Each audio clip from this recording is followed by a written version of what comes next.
Some of you play spades or hearts or the little known game known as euchre. Have you or would you ever admit to having the highest card, or the right bower as it's called, while you were playing the game? No, you wouldn't. And if you would, either you got a really strong hand or you have no business playing that particular card game in the first place. For YouTube purposes, the S tracking, everything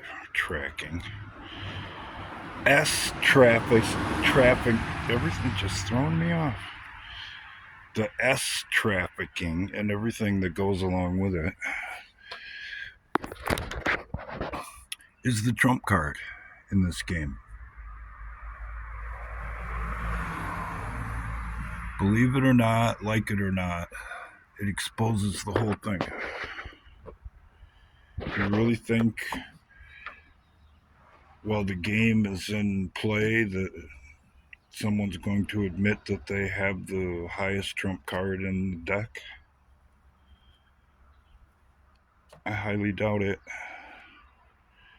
As a matter of fact, if you wanted to be strategic, you'd probably insist that you don't have it, so you could use it when you wanted to use it or needed to use it.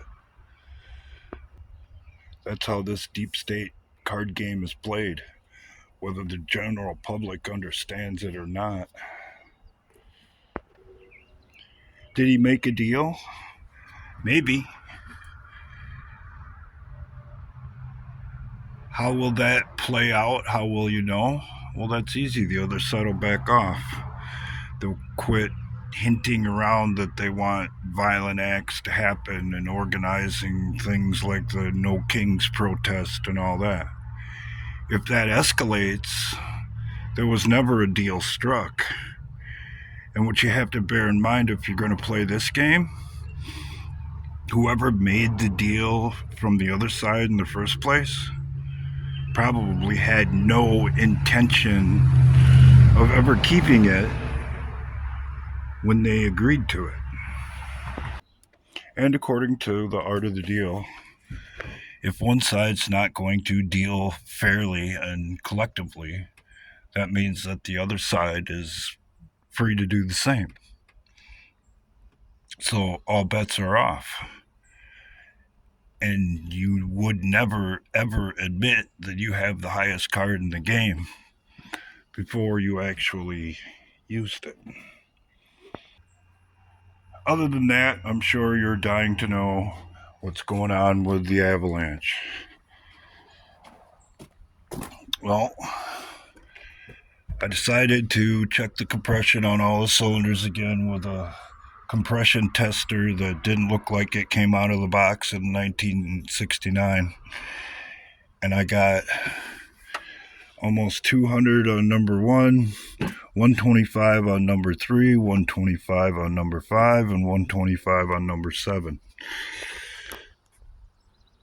Yes, that's low, but it's better than the zeros the other tester was showing me. So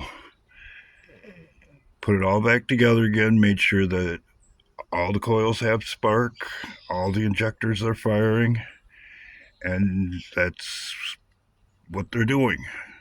At 125, is it a little bit less than a pop than you should get? Yeah. But it still doesn't run right. So I decided to jump in it and rev it up for a little bit. See how it would act. And something happened. Oh yeah, you can hear it. I revved it up a little bit and it started making a noise, a whooshing noise. Then when I revved it up again, it started squeaking. Probably won't do it this time. Oh, there it goes. That's when the exhaust gasket popped out, and it became obvious that the exhaust is restricted in some way or another. Why it initially detected a misfire on 3 and 7, I don't know. How it could detect without throwing an oxygen sensor code, I don't know about that either. But the exhaust is definitely restricted, so we gotta reset everything back to 0, get that straightened out, and try again, apparently. But here's the problem. This truck, it's already got a shit ton of miles on it, according to Wisconsin standards, actually. And it could be the exhaust plugged up. It could be a broken wire somewhere. And now that check light is flashing, it makes me wonder, that's for sure.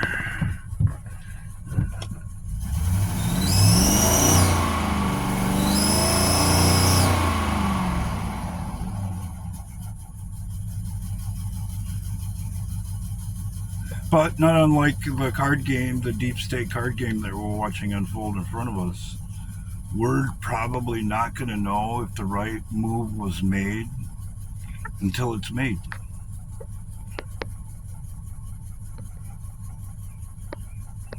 It's just the way it is.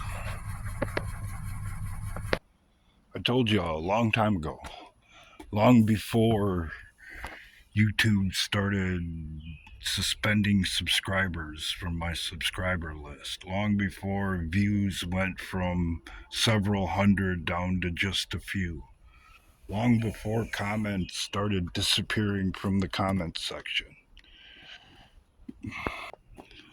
long before subscriptions became few and far between. This is a turf war. And it all started the day that Donald Trump announced that he wanted to be president of the United States.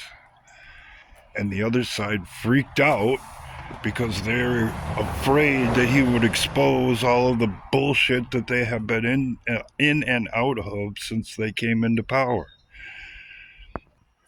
And the game, if you've been paying attention, has been afoot ever since.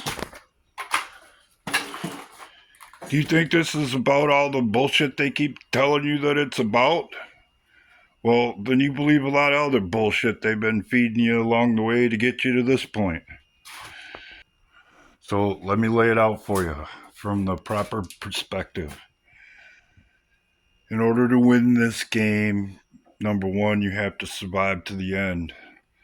Number two, from our perspective, everything has to be exposed. And you only get one chance. And one chance only to do it. So you better hold your cards close to your vest. Use a strategy that's going to get as many victories on your side as possible. And hope you win out in the end.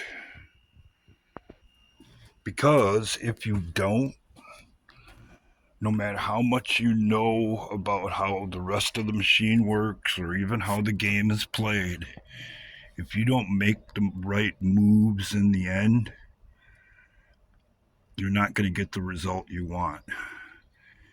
And if you leave too much wiggle room on that side of the game, you're going to lose. So I'd ask again, are you going to tell everyone at the table, and especially your opponent, that you have the highest card in the game? Or are you going to play it off like you don't know what the hell they're talking about, so that you can throw that sucker on the table when it best suits you?